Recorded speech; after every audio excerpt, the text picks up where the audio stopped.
Oui, les études littéraires ont des débouchés. Comptons avec les littéraires. Bonjour et bienvenue sur le podcast Comptons avec les littéraires. Aujourd'hui, nous allons parler de l'empathie et de comment la littérature, notamment les romans, développe chez nous l'empathie.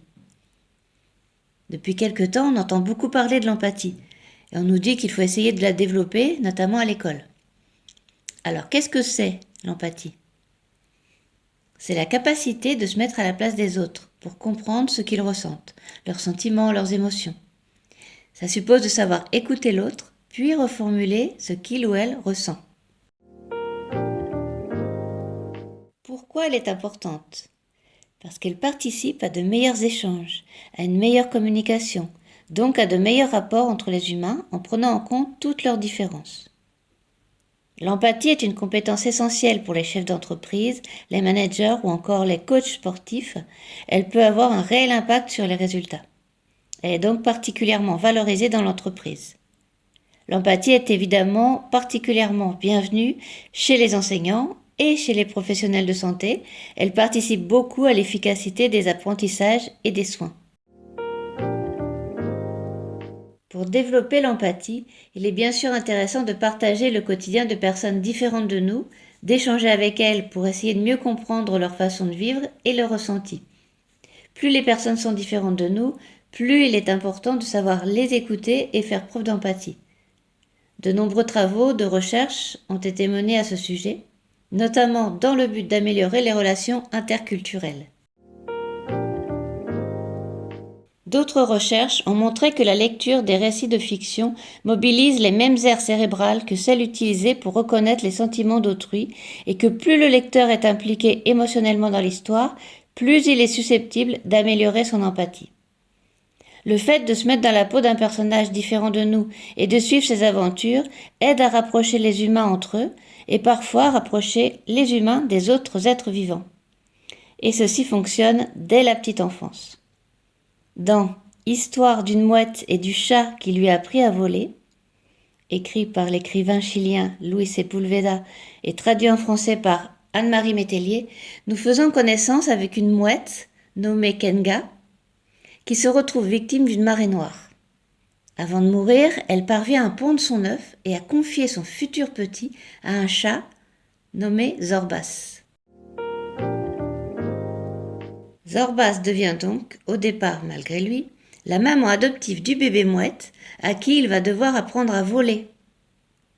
Lui et ses amis chats vont devoir faire preuve de beaucoup de patience, mais surtout de tolérance et d'ouverture d'esprit pour accompagner au mieux la petite mouette qu'ils ont baptisée Afortunada, tenter de comprendre ses ressentis et assurer son bien-être et son éducation, tout en la respectant en sa qualité de mouette. Et c'est ce que lui explique Zorbas dans l'extrait suivant. « Tu n'as pas faim, Fortunada ?» demanda Zorbas. « Il y a des calamars. » La mouette n'ouvrit pas le bec. « Tu n'es pas bien ? Tu es malade ?» insista Zorbas inquiet. « Tu veux que je mange pour que je grossisse ?» demanda-t-elle sans le regarder. « Pour que tu grandisses et que tu sois forte et en bonne santé, » répondit Zorbas. « Et quand je serai grosse, tu inviteras les rats pour me manger ?» cria-t-elle les yeux pleins de larmes. « D'où sors-tu toutes ces bêtises ?» miaula énergiquement Zorbas.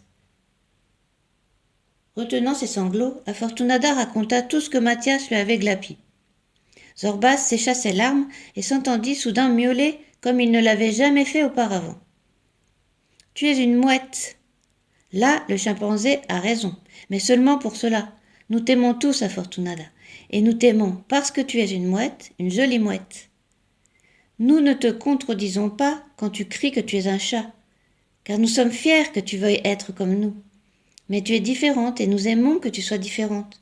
Nous n'avons pas pu aider ta mère, mais toi, nous le pouvons. Nous t'avons protégée depuis que tu es sortie de ton œuf. Nous t'avons donné toute notre tendresse sans jamais penser à faire de toi un chat. Nous t'aimons, mouette. Nous sentons que toi aussi tu nous aimes, parce que nous sommes tes amis, ta famille, et il faut que tu saches qu'avec toi nous avons appris quelque chose qui nous emplit d'orgueil. Nous avons appris à apprécier, à respecter et à aimer un être différent. Il est très facile d'accepter et d'aimer ceux qui nous ressemblent. Mais quelqu'un de différent, c'est très difficile, et tu nous as aidés à y arriver. Tu es une mouette, et tu dois suivre ton destin de mouette. Tu dois voler.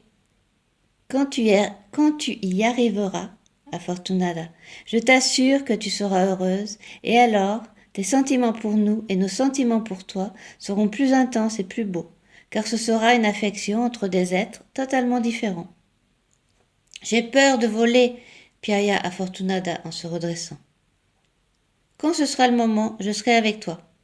Je l'ai promis à ta mère, miaula Zorbas en lui léchant la tête.